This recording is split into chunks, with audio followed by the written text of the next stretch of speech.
Hello.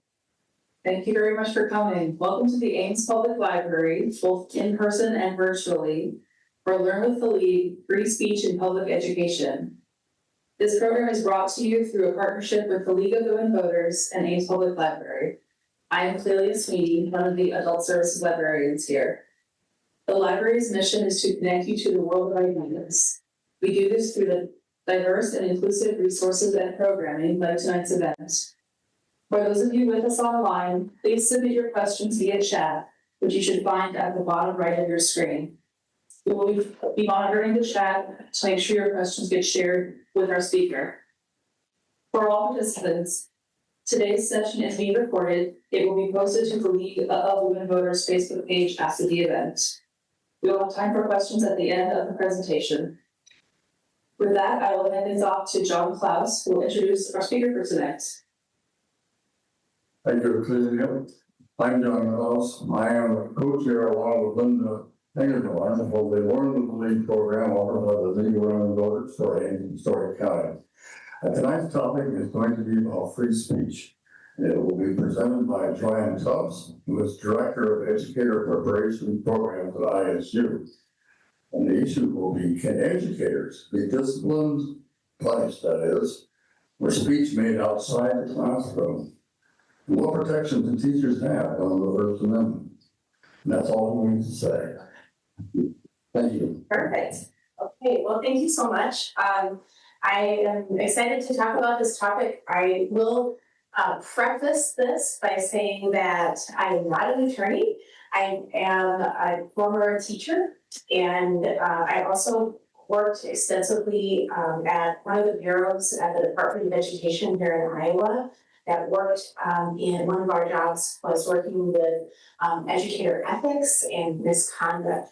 And so we sometimes saw speech issues. And so we just learned extensively about sort of what some of those issues are and how that affects public employees and specifically public educators, and especially here in the state of Iowa. And so with that, I'm going to take just a moment to share my screen online so that the folks online can see the slides as well. So bear with me for just a sec. So I think I've got my slides shared, and so I think we'll go ahead and get started. What I noticed recently, and when I say recently, probably in the past, certainly 5, but maybe 10 years, in the rise of social media. If anybody has a social media account and you see things that get posted, and more importantly, you see comments that get made on those posts, many times people will have disagreements, and that's okay because we can have that polite discord. And then sometimes in the comments, people will say, but what about my free speech? Or what about our free speech, with sort of a blanket, broad application of that constitutional amendment, not maybe understanding what some of the limitations are. So free speech broadly, we want to make sure that that this is applied to freedom of our speech without retaliation or punishment from the government, right? And so it's for things that would not apply to the government. Myself, I've always been a public employee of some sort. So I've been a public school teacher, followed by working for the Iowa Department of Education and now Iowa State University. All of those are considered the government. And so my speech would fall under that category. And of course, there are significant exceptions, and we can go through, and these have sort of been determined through Supreme Court cases. So of course, and you can see these here. Of course, there are exceptions, obviously, for things that would be determined very extremely obscene, lying in terms of specifically perjury, false advertising, fraud, some other things, inciting violence. Private businesses don't have the same sort of rights and responsibilities as the government does under this protection. Defamation, libel and slander, and of course harassment. But there's a really big case that many of you are probably familiar with, and if you are not familiar with, it's so important because it happened right here in Iowa. and right in Des Moines, so right here in central Iowa specifically, and that is Tinker versus Des Moines. So in Tinker versus Des Moines, this was a pivotal Supreme Court case when it comes to speech specifically for education, because this was about student speech in a public school. So what's funny is we're just coming up on the anniversary. I believe it is February 24th, 1969 was the anniversary of the Tinker case. And so we are just days away from that anniversary. So this case, let me see if I can go forward here. Let's see. Great. So we can see Mary Beth and John Tinker there, along with other students from Des Moines Public Schools, decided to wear black armbands as a silent protest, and that will become critical if you're, as you learn about the case, as a protest against the Vietnam War. They were warned by their school principal that they could be suspended for doing that, and they decided to wear the armbands anyway. During their suspension, the parents decided to file a lawsuit saying that their children's free speech rights were violated. And so that went all the way to the Supreme Court. The Supreme Court ruled that they did not shed their constitutional rights at the schoolhouse gate. That phrase has been used in many subsequent cases. That is a phrase that's used many times when we talk about students' rights, when we talk about employees' rights, and not just public education, but in public employment in general, that we do not shed our rights at the gate of that government employer, with those exceptions that were listed, and then a few others that we'll talk about that had happened in subsequent cases, of course. But for the Tinker case, they didn't shed their rights at their constitutional rights at the schoolhouse gate, but the school can still restrict their actions if they believe that those actions would disrupt the school environment. This is a really interesting case because they not only ruled about the students' behavior being constitutionally protected because they didn't shed their rights at the schoolhouse gate, but they also talked about sort of an exception that now becomes critically important. And that exception is, this would have been a problem had it been really disruptive. And because it wasn't, then we're going to rule in favor of the students.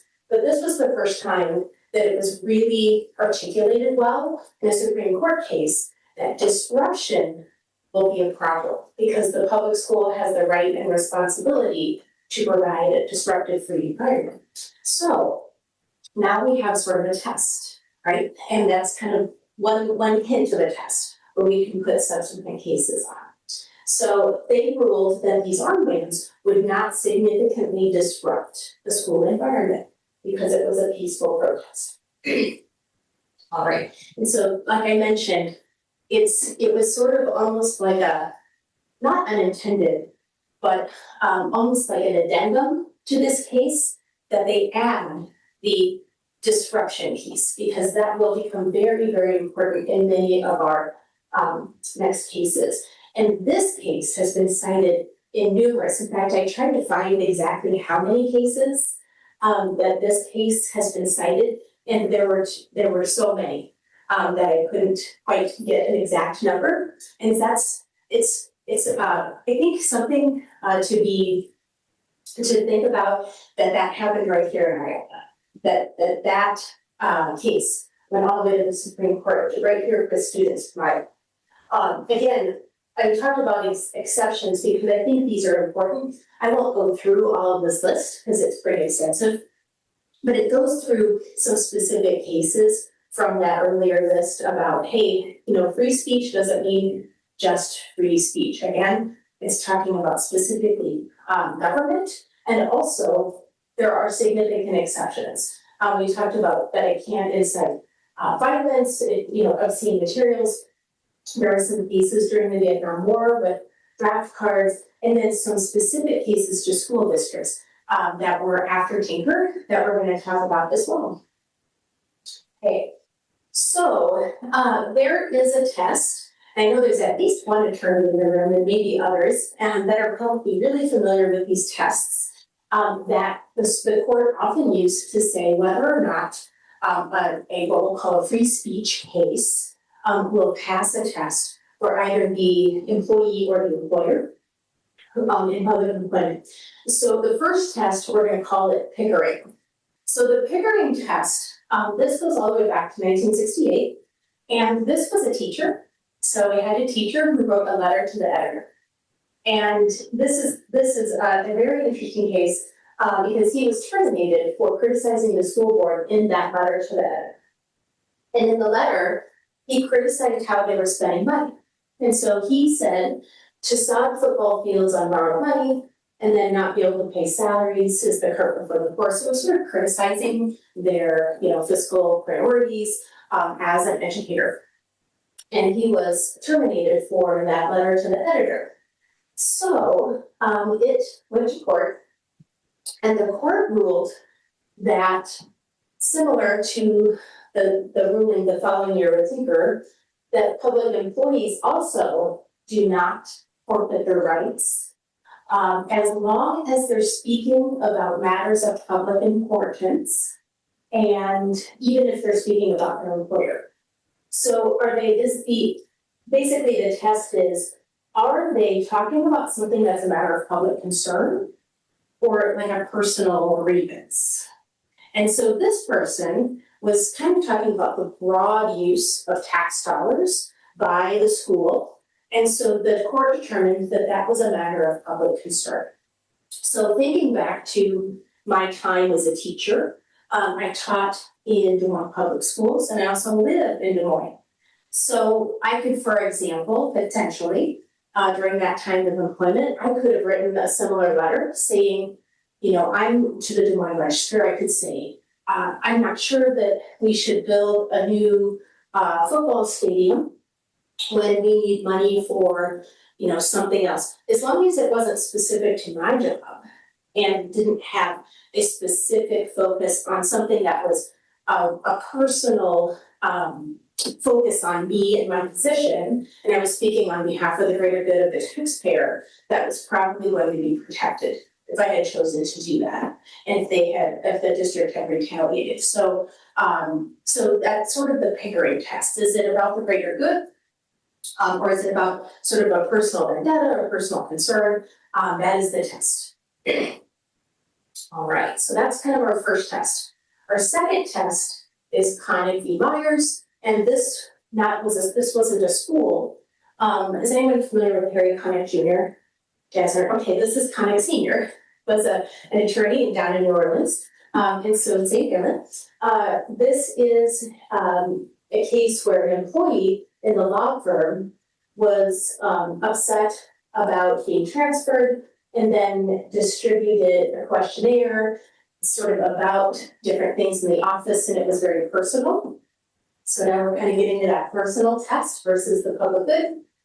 And it was determined that this was not a matter of public concern. And so this was another important case to sort of pass to sort of test that criteria. Okay, and then we have Garcetti, and this is the third of the tests. And Garcetti, in this case, there was a prosecutor that claimed that in his job he was being retaliated against, and he was a public prosecutor.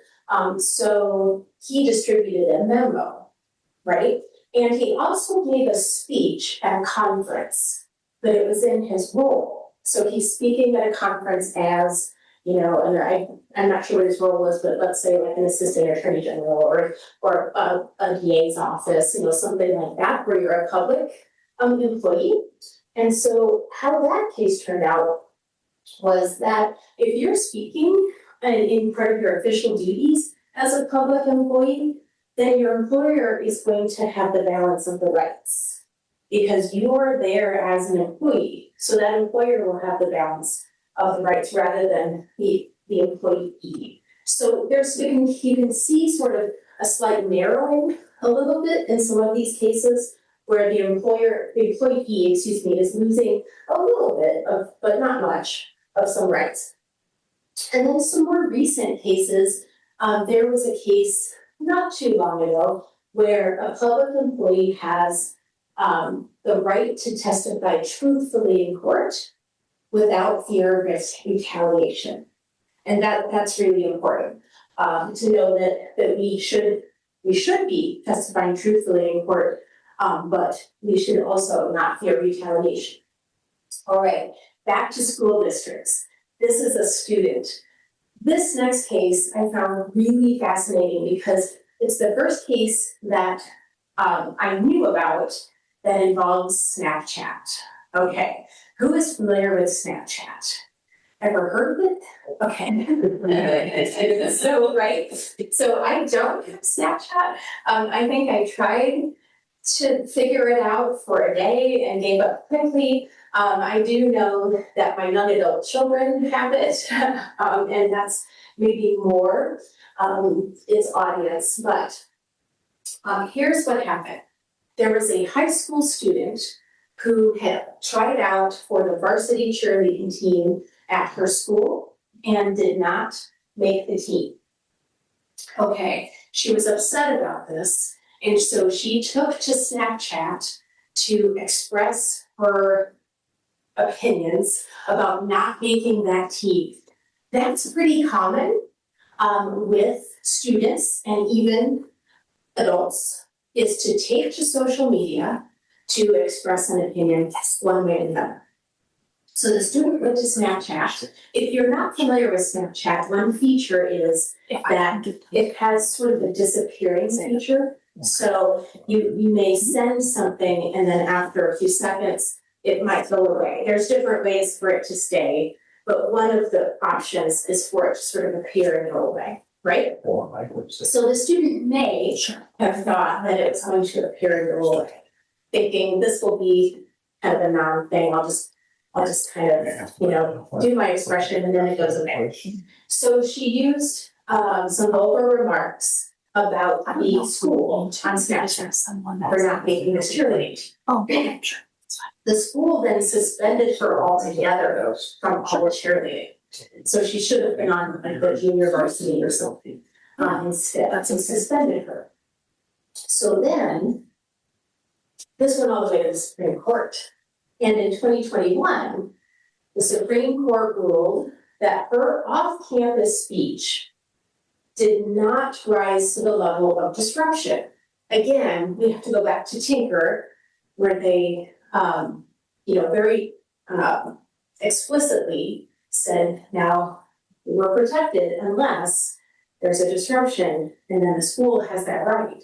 So they said, well, what she did in this snap, this thing that sort of appeared and went away, was not a substantial disruption, so she's protected. She's protected. This is also interesting because this was off-campus speech. And so that was sort of the first time that we've seen a court case that tackled off-campus speech versus something that happened at school. And that was really important too, because they talk a little bit in their summaries about the off-campus speech by having a new carve-out. So again, with Tinker, we mostly said, hey, they don't check their rights at the schoolhouse door, but also be careful because the school has a right to prevent disruptions.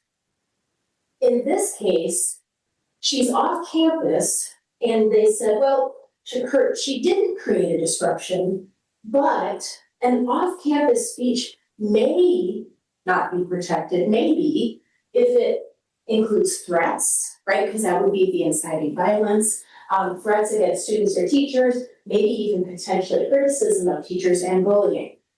So they opened a door, I think, with this narrative in their summaries to say off-campus speech might have some limitations, but they don't really have a lot of cases yet. This is really recent. That's only 2021. We haven't seen this put to the test yet.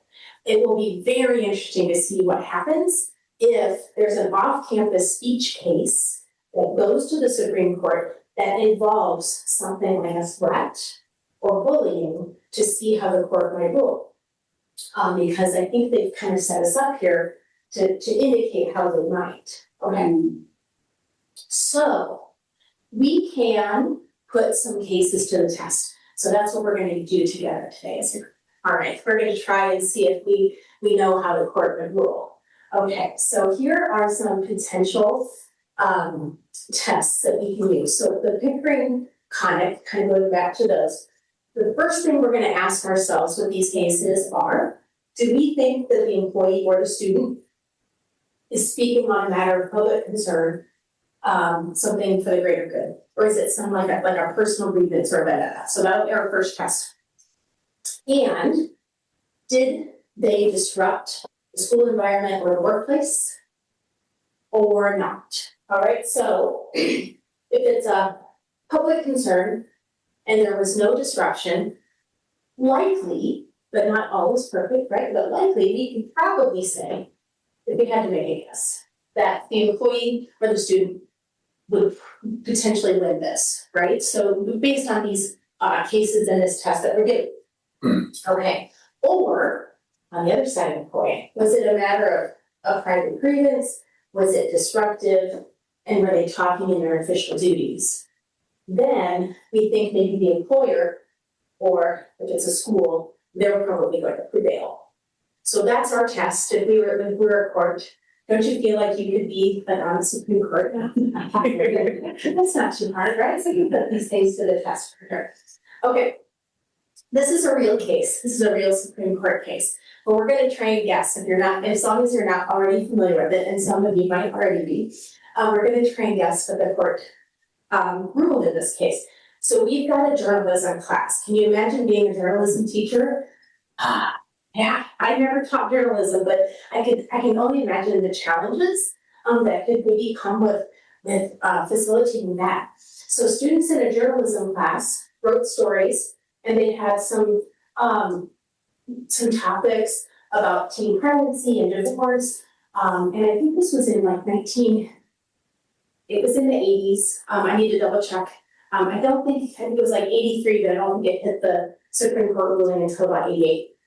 So mid 80s. But when they published the articles, the principal, like the day before, had deleted these pages. So it got published without the full pages of the students.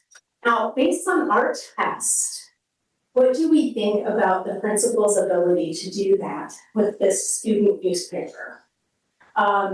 This isn't a perfect test with the Connick Pickering because it's with this one, the court used the test to the right there. Do you think a school newspaper is a public forum?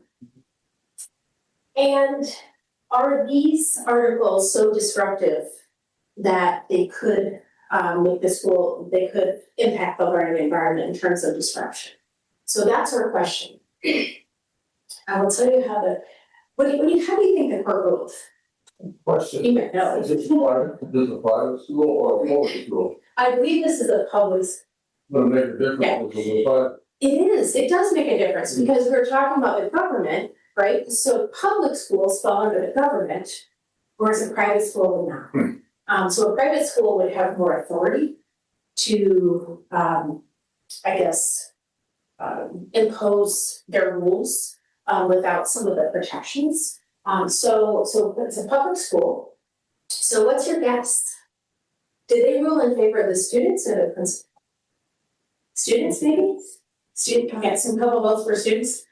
Okay, let's find out. 8-1 in favor of the district. 8-1. So what they said was, and I thought this was fascinating, they said that a school newspaper is not intended as a public forum because of the scope of how it's distributed. And that the class, because it was a class, it had the requirements of the class limit what a student could do in this newspaper. It's now been cited in many additional subsequent cases as one that has, in a way, potentially limited some student speech, especially in terms of school newspapers. And so this one is important for that reason. I think it will be interesting to see if this ever gets tested again. Because courts change, times change, we have social media, we have, so there could be a new ruling that has set this aside and maybe set a new precedent. It will be interesting to see but for now, this Hazelwood case, you can kind of look it up, you remember the word Hazelwood, and see how that went. Okay, here's another one that's a real case. Okay, so we have a student that held a banner advocating for drug use, maybe as a joke, maybe not, right? It's a student, hard to know. During what was technically a school-sponsored activity. It was outside, but it was technically school-sponsored. So they have this banner saying, do this, consume this drug, whatever. And so the principal warned the student, and the student kept the banner, the principal took the banner down. And suspended the student for 10 days because they felt they were advocating for drug use. What do we think about this one?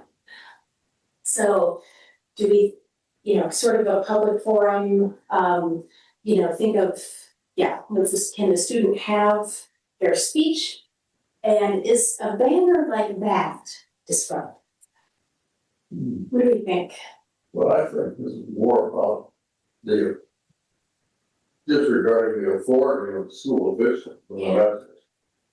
So this was a closer decision, but they still ruled in favor of the district. Saying that a district does have a responsibility to limit drug use.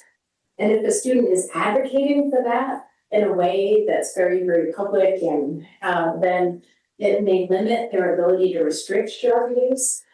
So again, an interesting case. What exactly did the banner say? It said, oh my gosh, something like. Is this the one that said the bomb hits for Jesus? That's it. Thank you. Bomb hits for Jesus. Yeah, something like that. Yeah. So yes, it was. So one could argue that maybe it was a little bit vague, and not necessarily encouraging students to do that. But then their argument was no, it was absolutely doing that. So that one was interesting. This is not a real case. This has not been to court, but this was a situation that occurred. And so we're going to pretend like we are the court and that it did go to court. And we're going to try and decide what we think. A student brings a Confederate flag to school, displays it on a vehicle. So it was kind of big on a vehicle. The school asked the student to remove the flag from visibility. It was hard from the school parking lot. What do we think about that? So if we put it to the test, is having a flag a personal concern or a private grievance? And then could this be disruptive to the school? It would seem to be expression like an arm rack. So it's expression, so we'll say that it's public or whatever. Now, for the disruption, what do you think? Do you think it could be Well, disruptive? I would draw a distinction between controversial and disruptive. Right. Okay. There are lots of issues that are controversial. Whether they disrupt the functioning of the school Yes. is a very different issue. Yes, right. And so when this is an incident that happened a few years ago at a school district. And when it first happened, I thought for sure that the students would prevail based on that. Is this controversial or is it truly a disruption? And what I then read later made me sort of change a little bit what I thought would happen if it did go to court. But again, we don't know because it didn't go to court. What happened later is the district, of course, put out a statement about maintaining safety. But they said that specifically that flag had caused multiple fights in the previous year. And so they felt that they had a precedent for disruption to say that this particular symbol has caused violence. And because of that, we think that we have the right to predict that that could reasonably happen in the future because it has happened consistently 3 times in a previous year. And so because of that, they asked the student to put it out of sight. So again, we don't know how, what that test would be, but I think they would have to show, in my opinion, I think they would really have to show that disruption. They would have to probably have documentation to show. But to your point, controversy isn't necessarily disruption. And where some of these court cases have been is they've erred on the side of the school district to be able to sometimes predict what a disruption could be. But not always, right? One of the problems in these cases is that the speech is not actually what's causing the disruption. It's the way that other people react to the speech that causes the disruption. Yes. And really, in this case, the people who are fighting are the ones who should be punished, not the person with the flag. Yeah, right. So our reaction to things, I think you're right. I think that moving forward, we'll have to see how cases moving forward rule based on reactions. And we have a couple of examples of that in some recent cases as well. Okay. So we've got another one here. Okay, so these next ones are actually about some recent lawsuits. So in the last, I would say, 6 months or so, there's been sort of a heightened number of social media posts that have caused specifically educators to lose their positions based on political, people could call them political posts or opinion posts and things like that. But because they've caused a disruption to the district in different ways. And what defines disruption? So in some of the posts, let's see, so we have social media posts. In one example was an educator that had a pretty inflammatory post, and regardless of kind of where people stand politically, it upset people. And the district received like 150 phone calls that day about post. And so they considered that to be disruptive. And the teacher was, I think they tried to terminate immediately, but then the teacher appealed that and then was placed on leave instead, so that they could work through the system and kind of work through courts and judges' rulings to find out where the line is on, again, outside of work speech. Now, to clarify, there are laws in this about workplace speech, even with a public employer. So let's say I'll put myself back in Des Moines where I taught. And if I decide to post something on social media and I use my school computer to do that, that is a problem, right? Because my school computer is issued to me for school use only. And there are rules with educator ethics and codes of conduct with the state. And there's a specific one about using public equipment and space for personal use. So I'm not supposed to use my school computer to check my Amazon package, or I can't use my classroom or the gym to give private basketball lessons or things like that, where I would, maybe benefit from that. So things that are for public use need to be for public use and not private, right? So in some of these cases with the educators, the first checkboxes they had to look at was what was the post made outside of work time, because otherwise I'm misusing work time.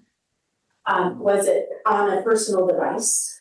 Because otherwise the employer will prevail just based on state laws, right? And employment laws for public employees, because we have clear rules about that. So if they checked those boxes first and it was outside, then is the speech, then we have to put it to the test. Are they speaking on a matter of public concern or personal grievance? Well, if they're talking about, kind of general politics or politicians, you can generally say public concern, right? And rather than personal grievance, did they disrupt the school environment? And what is the definition of that? I don't know how they're going to define this moving forward, because I will tell you, in one of the cases, I was a little bit surprised. So we'll have to see how different judges rule. But in this case in particular, they had about 150 phone calls and another, I can't remember how many, 20, 30 or so emails. So a large number. They did rule specifically, put it to this test. The judge even stated in the ruling that it was a matter of public interest, okay, that it was just, sort of this general speech. But that the disruption was made from calls and emails outside the district. And in the judge's opinion, that didn't meet the threshold of a disruption. I found that very interesting. I don't know if another judge will rule that way. This is very recent. And so I'm sort of just taking note of this.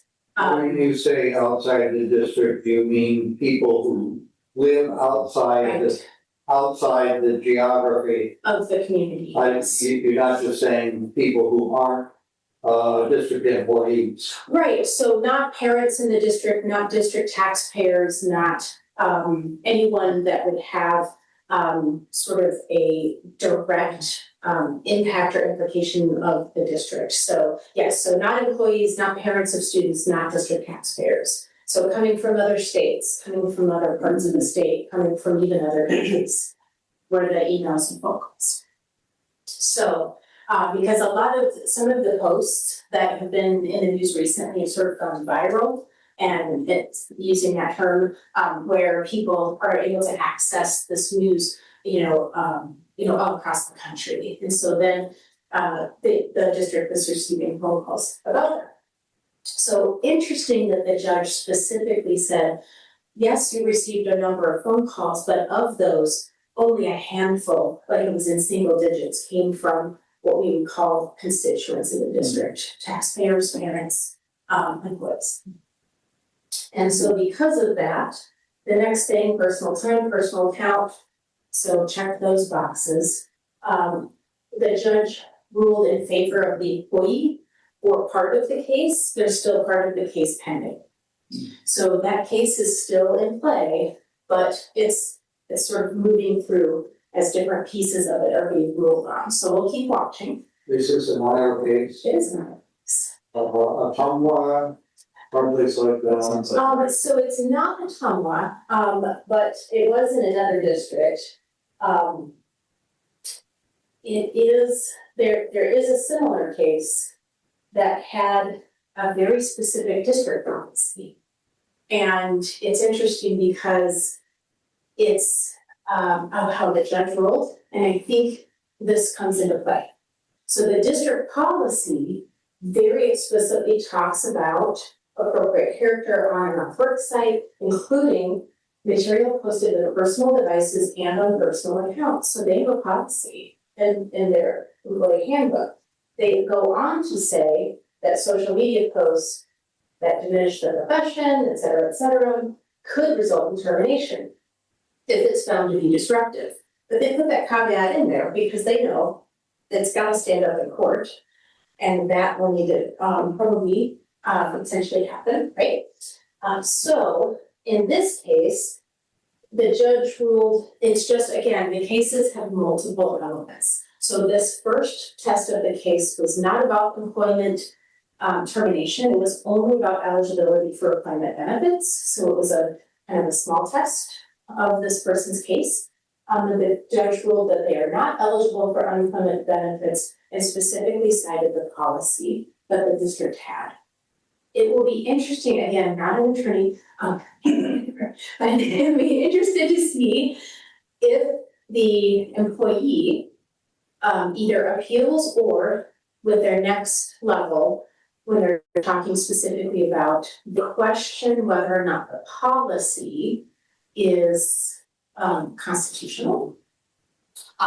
It might be because of the caveat they have there. I don't know, right? I'm just sort of reading it and reading the judge's ruling, going, huh, interesting. Yeah, Isn't that one by, that was the administrative law judge that did that, right? Yeah, that was my question. ALJ. Yep, both are ALJs. In your research, have you found any cases where the issue was, the role of the employee who was speaking? No, it's distinguishing between janitorial services and Right. education. I haven't yet, but that's a really interesting point. The question is, if you're online, is there a difference between the role in cases of the employee? Like maybe are teachers held to a different standard because of the sort of implicit role model nature of educators and the impact and direct contact that we have with students and the expectations that go with that. I think that will be interesting moving forward to sort of put that to the test too, to see if that variable matters in some of these cases, for sure. I think it does in terms of these policies and the handbooks. The other thing to sort of circling back to school equipment, right? As a public employee, sometimes when I used to work with educator ethics and codes of conduct, I would often talk to pre-service teachers about to enter the profession here at Iowa State University, and we have 30 other institutions here in Iowa that prepare educators, and then also in-service teachers doing workshops or having staff development days at their districts. And something that sometimes we forget about are Freedom of Information Act requests. So as a public employee, we are subject to Freedom of Information Act requests, and we need to be really cognizant of that. And what does that mean? And so it's email. It is anything involving, often it's for educators, it's electronic communication, but it could be other documentation. And we need to be good stewards of that, as we need to be good stewards of tax dollars and all of those things, but we also need to be good stewards of time and respectfulness to our students and our community, our colleagues, our parents, and all of our constituents too. And sometimes a Freedom of Information Act can happen, and they're usually pretty benign, but sometimes educators will forget and again kind of use their computers and things for talking to people about politics, or if they want to support somebody, they should do that on their personal device on their own time, rather than using a school email during school time for that. So a Freedom of Information Act sometimes will reveal some of those things as well. And it's interesting, and I don't know, I used to joke, email is now older than our younger teachers. So if we think about the world that they were born into, the internet was already thriving, email was already a thing, and by the time they were sort of aware, smartphones and social media were active. So they don't know life without it. When I think about our youngest teachers, I have kids that age, right? So I just think back to their timelines. And that is interesting for us to navigate and to help. Again, that's part of my role, my previous and current, is to help educators understand the implications of all of this, again, to make sure that we are doing things with great fidelity and being good stewards to our taxpayers and our constituents and our parents and our students, of course. So very interesting. These cases, again, they're not done. I think it will be interesting to see how they play out in their next levels. Again, we start with administrative law judges with kind of these first steps with just what they're filing, but there will be more. And I wonder if there are questions. Again, I'll say it again, like I really, really enjoy this work. I find it fascinating, but because I don't work in the field specifically of law. I can't give advice or anything like that, but I do have lots of examples, just that I'm familiar with, specifically with educators and students. In one of your first slides, you had the word bully. Yeah. And I think some bullying from students or whatever has Right. led to suicides among students. Does that ever, has that been tested with a lawsuit where the school didn't stop the Yeah. bullying and things? And That's a great question. So we work with some of our professional organizations who give us guidance on that. And typically, the outside of school speech is something that's really concerning for all of us as educators because, if you go back in time before social media and before the internet and all of those things, a lot of bullying that occurred happened at school. And so we could see that, we could, to the best of our ability, we could help address that. And now, I will just be honest, it's more difficult now with social media, with other forms of private electronic communication. It's difficult to even know that it's happening. And so that's the first hurdle.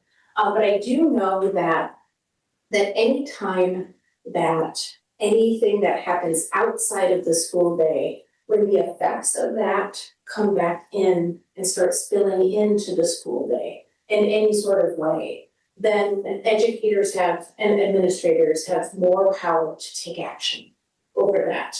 And so if we can see the effects of that coming in with our students, then we can start to address that. But the biggest challenge is just not knowing what we don't know. And we continue to struggle with that. Now, there are ways for students to report things to schools better than ever. And so the state has done a better job in recent years in putting some things into place for students to be able to report any concerns that they might have. It could be threats, it could be bullying, it could be other things like that. So, but in terms of cases, I'm not aware, but they could exist. I would need to research that. Yeah. Seems to me recently we've had examples where the disruption is not one student disrupting the activities of the educational establishment, Yeah. but a student versus student. We're seeing that become almost a disruption. And where the school administration is just what do we do? Right, Yeah. right. Are you thinking like students with like very opposing opinions or opposing Yes. thoughts and beliefs, right? Activity in the, Yeah. in the ground. Right. You are demonstrating and protesting Yes. vehemently against each other, not against anything the school did, Mhm. but because of what other students have said. Yeah. Yeah, and I will say too, since higher ed is definitely sort of the next test, I think.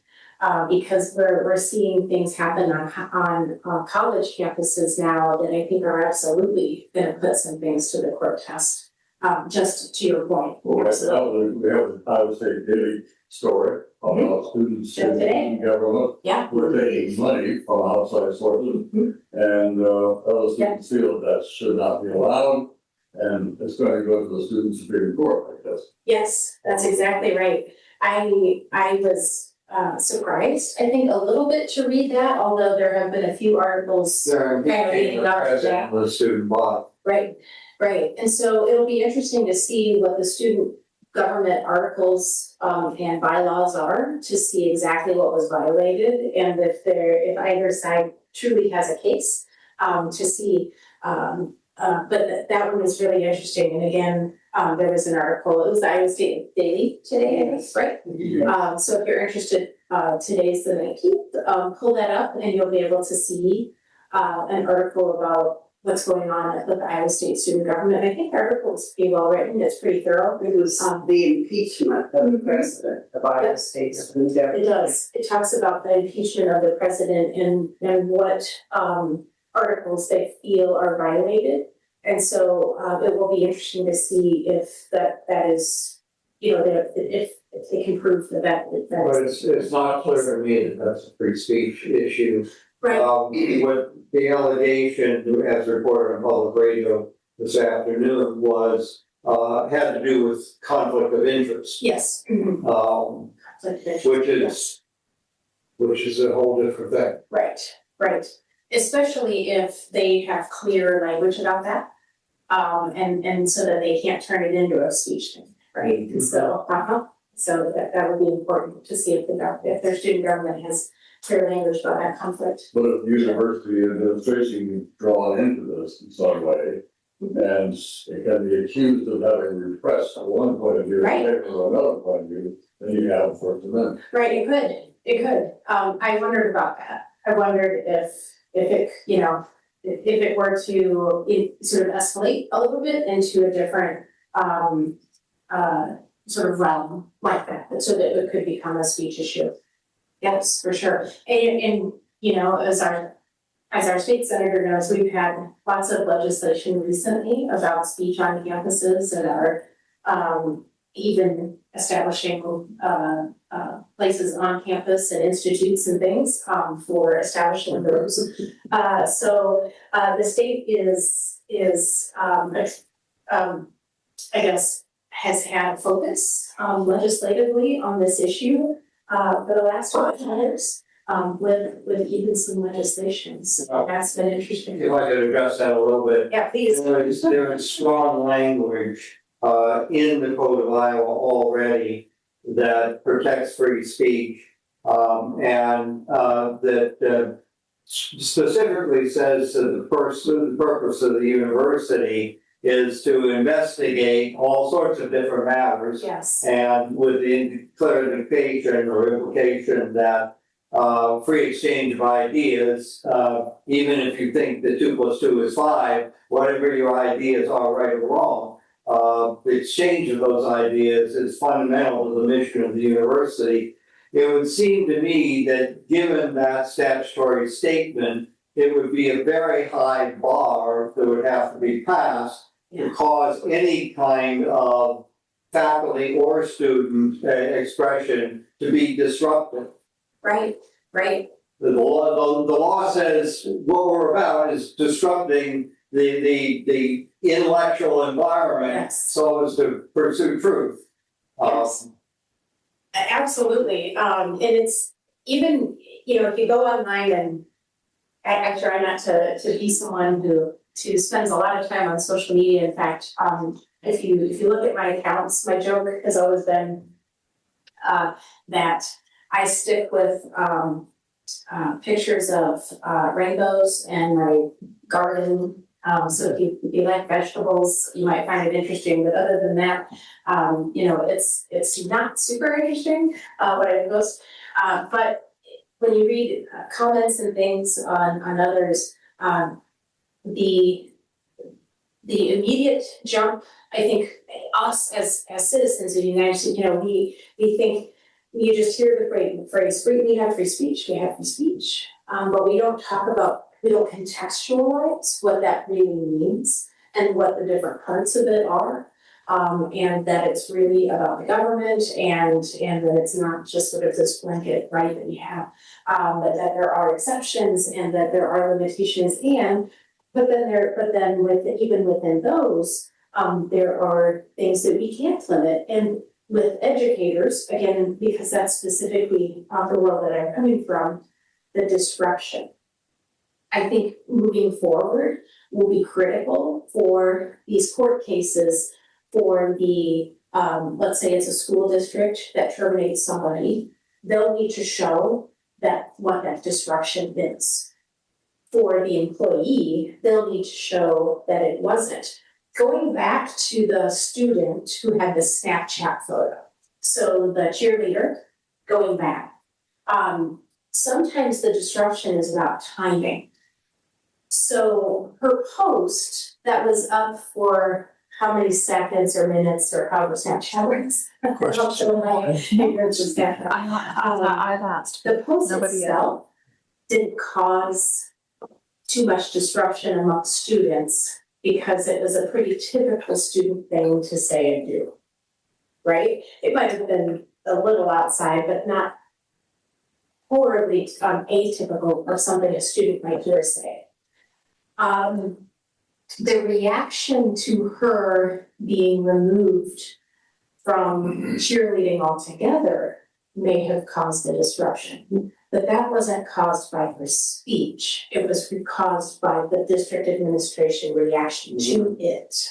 And so that could, the timing of disruption could also become important for some of these cases in terms of, what the employee will need to show in their defense, what the employer will need to show. Very, very interesting. I'm just sort of keeping an eye on them because again, all of these cases can potentially set a precedent and they could potentially go pretty high. Who knows, maybe to the Iowa Supreme Court or Harvard, we'll see. Got a question for you though, to go back to the case where I think it was some teacher had said something online. Yeah. Their own time, their own device, their own account, all private. But the reaction from the community, in the one you cited, it was from outside the district, suppose it was from inside the district.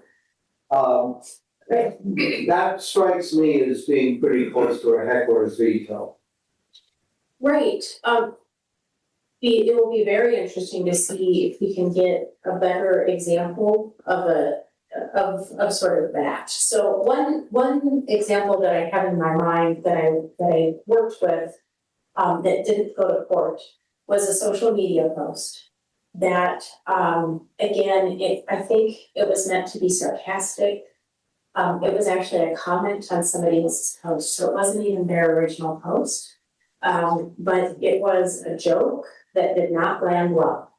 And it talked about bringing a gun to an event where a student was going to be speaking, right? And so they joked about that.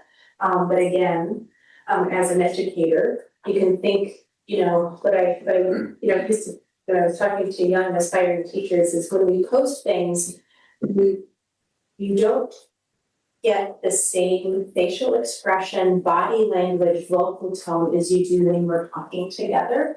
Not that that makes it an excuse, that it helps with context. When I see something on a screen, I don't know what that person meant. I don't know if they're trying to be funny or sarcastic or something. I just know that this is a style.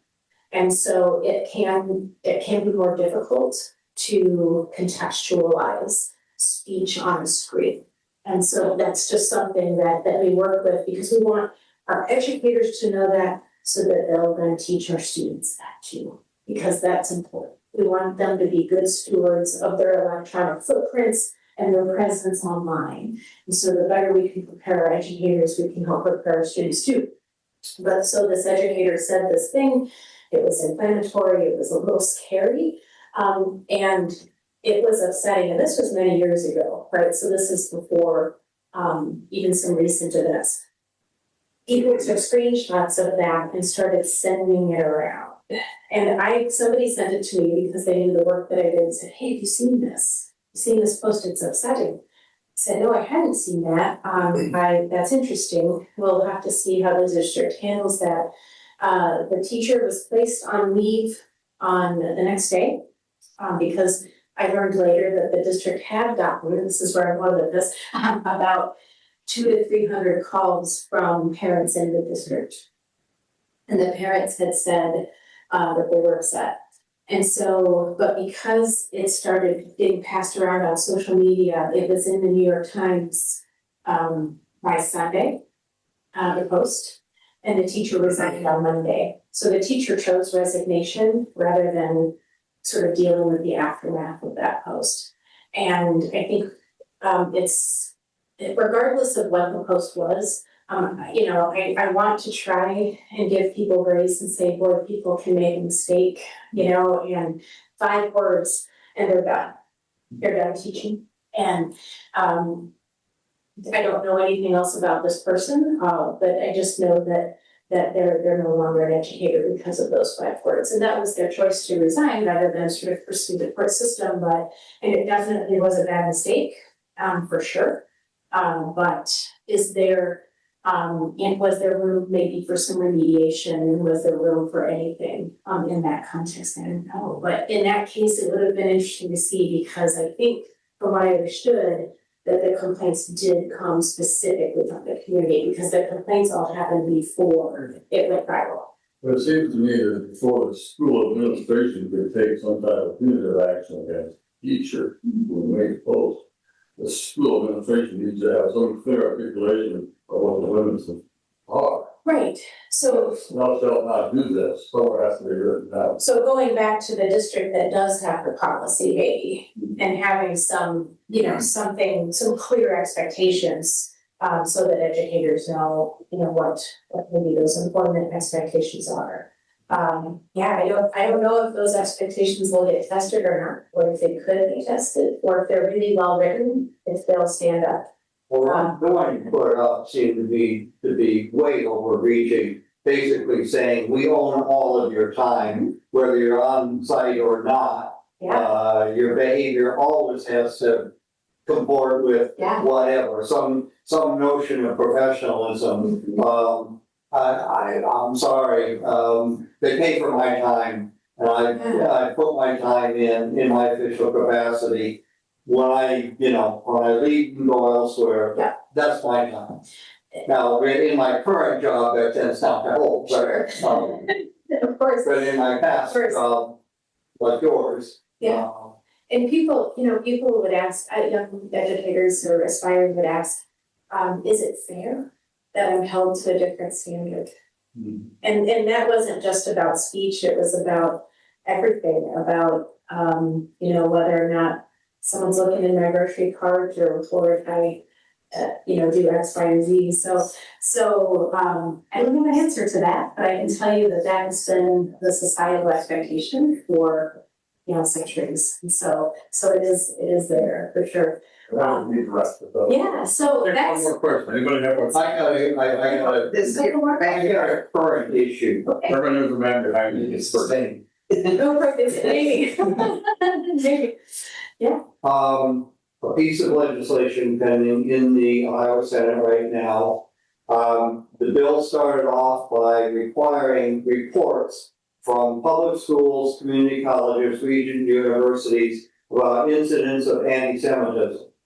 Now, there were several things wrong with the bill. Number one, it didn't contain a definition of anti-Semitism. It referred that out to some third-party group. So basically, you're delegating the writing of Iowa law to somebody else. But anyway, and it didn't include reports of anti-Muslim or, for that matter, anti-Christian. The bill was amended in committee a week ago to go from reporting on to prohibiting. Oh, And the external definition that was used gave examples of anti-Semitism. About half of the examples involved speaking certain things, speaking certain ideas. I mean, a lot of repulsive garbage crap that, but First Amendment protected, right? The amendment passed, it went on the bill. If the bill is enacted, the schools will have to prohibit that kind of speech. There was no enforcement mechanism mentioned in the bill, but what's your reaction to that? so I'm curious to what prohibiting, first, I would be curious to see how this would play out in court, right? So, because I think there could be some conflict with these precedent cases that we talked about here. But also, just like to your point, sort of what is the enforcement mechanism and what are the ramifications for that? I mean, does the bill talk about what the punitive nature is, or what would happen to somebody who violated this policy? Just says prohibited. Okay, so is this what happens to the student if they, and again, what is the enforcement mechanism? So, I don't know. It seems at first glance, that some of the things we talked about could put that to the test. Could put that to the test. So one of the Iowa State University employees that worked in the financial aid office was terminated for some comments that she made online outside of her work capacity. Yeah. And I was just curious if you know, has she taken any action against the university? And what is your opinion on whether the university is actually in terminating her? Yeah, I'm not sure. So I'm only vaguely familiar with the things that happened at Iowa State, and because I was pretty new, when all of that was occurring. And so I'm not personally familiar with kind of where that stands or if the employee is taking action. But, again, I think all of this will definitely, the judges will have to look at these tests and put the, matter of public good and what the disruption is. She was terminated, number one. Number two, she was talking about the Charlie Kirk assassination, but obviously is a major public issue. Her job was as a financial aid advisor. It's hard for me to see how her function in that job is disrupted by something that she commented on in that case. It was certainly insensitive to say the things she said, especially at that time, so close to the assassination. But it would, I think that it is going to be interesting. The definition of disruption has to be fairly narrow. Saying something controversial that gets a lot of people unhappy, that's not necessarily disruptive. Mhm. Yep, and that makes me wonder about the judge who specifically said, this was, disruption within the community was pretty limited. Yeah. So how do we define that? Yeah, I think moving forward, disruption will be key in how the judges define it. So, With that university case, I think the university is probably scared about the consequences that's going to fall in if they Yeah. don't do anything. I think universities right now are, shaking in the boots a little bit, I think. yeah, there's been other things that are impacting for sure, the decisions, yeah. There are some students who probably went to the university for protection. A safe place where they can say what they want to say without having to worry about somebody overpowering them. Right. Difficult things. Right. Thank you very much. Well, thank you.